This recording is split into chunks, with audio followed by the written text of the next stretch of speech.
কোন সভ্য ও গণতান্ত্রিক রাষ্ট্রে এ ধরনের ঘটনা নজিরবিহীন।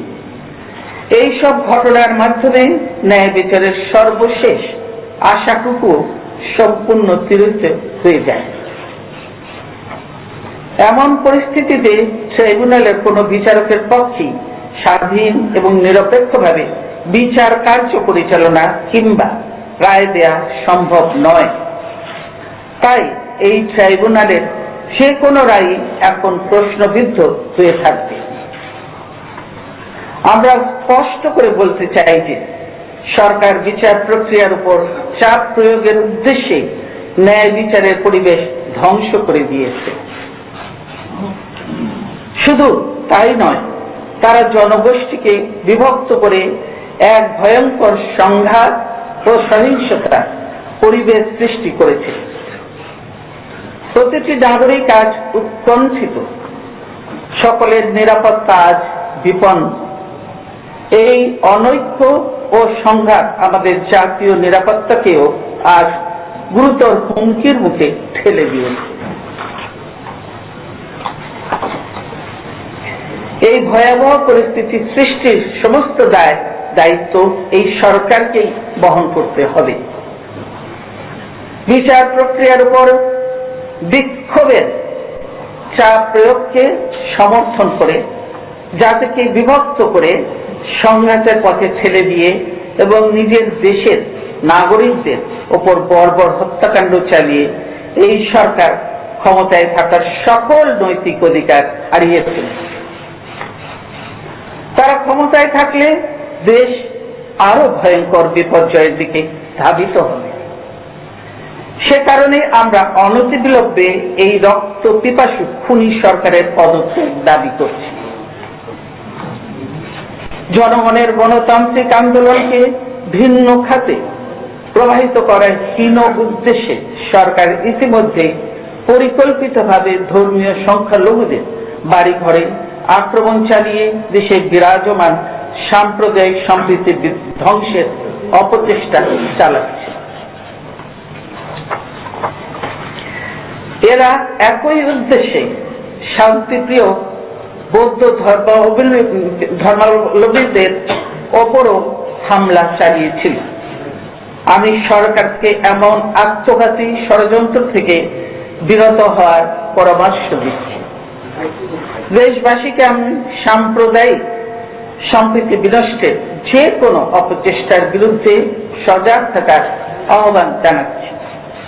আমি গণমাধ্যমে কর্মরত সাংবাদিক ভাই বোনদের প্রতি আহ্বান জানাই, অতীতে স্বাধীনতা, গণতন্ত্র ও জনগণের স্বার্থ রক্ষায় আপনারা যেমন সোচ্চার ভূমিকা পালন করেছিলেন, আজ দেশ ও জাতি এই দুঃসময়ে ঠিক সেভাবেই জনগণের প্রকৃত আশা আকাঙ্ক্ষা ও সংগ্রামকে প্রচার ও প্রকাশ করে চলমান গণতান্ত্রিক সংগ্রামে অংশ নিন।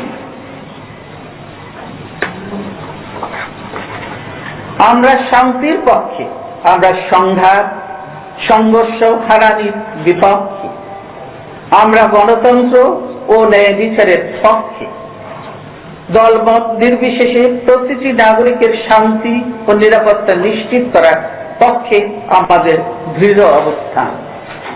কাজেই সরকার যে ভয়াবহ অবস্থার দিকে দেশকে ঠেলে দিচ্ছে, গণহত্যায় চেতে উঠেছে, তাতে দেশের দায়িত্বশীল সর্ববৃহৎ রাজনৈতিক দল হিসেবে আমরা নিশ্চুপ দর্শক হয়ে থাকতে পারি না। আমি সারা দেশের শান্তিপ্রিয় মানুষকে এই সরকারের ঘৃণ্য ও গণবিরোধী কার্যকলাপের বিরুদ্ধে সচেতন ও সোচ্চার হওয়ার আহ্বান জানাচ্ছি।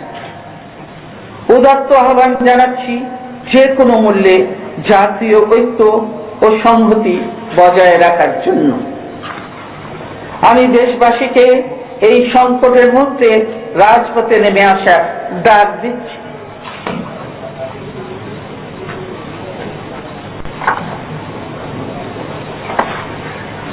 আগামীকাল শনিবার ঢাকার নয়াপল্টনে বিএনপির কেন্দ্রীয় কার্যালয়ের সামনে থেকে বিকাল ৩টায় প্রতিবাদ মিছিল হবে।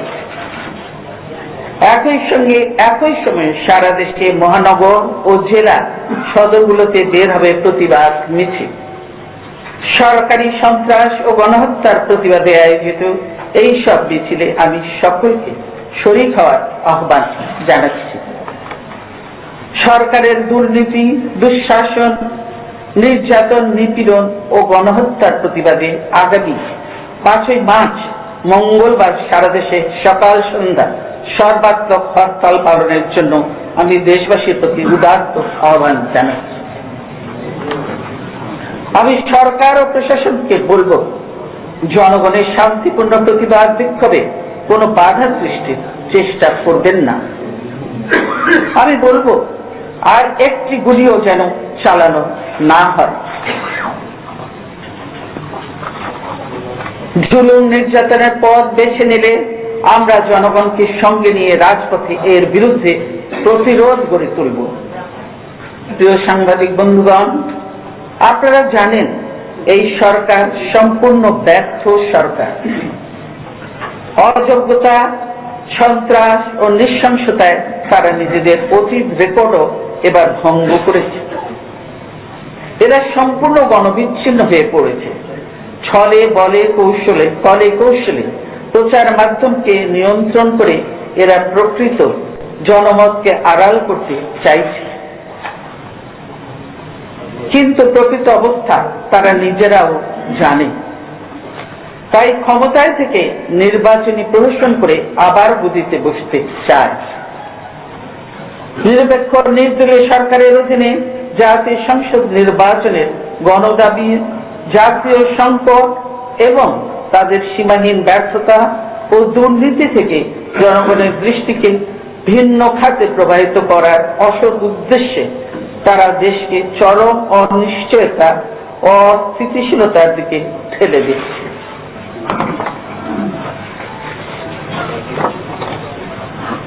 গুম, খুন, সন্ত্রাস, গণহত্যা, হামলা, মামলা ও মিথ্যাচারের আশ্রয় গ্রহণ করেছে।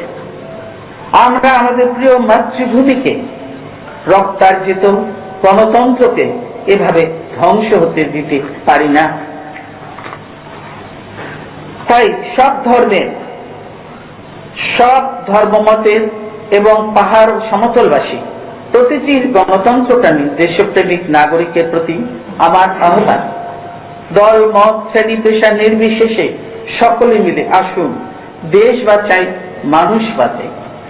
আসুন ফ্যাসিবাদকে মোকাবেলা করে মহান মুক্তিযুদ্ধের সুবর্ণ ফসল গণতন্ত্রকে রক্ষা করি। জনগণের জানমালের হেফাজত করি।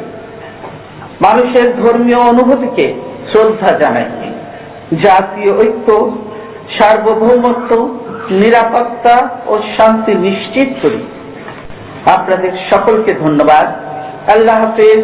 বাংলাদেশ জিন্দাবাদ।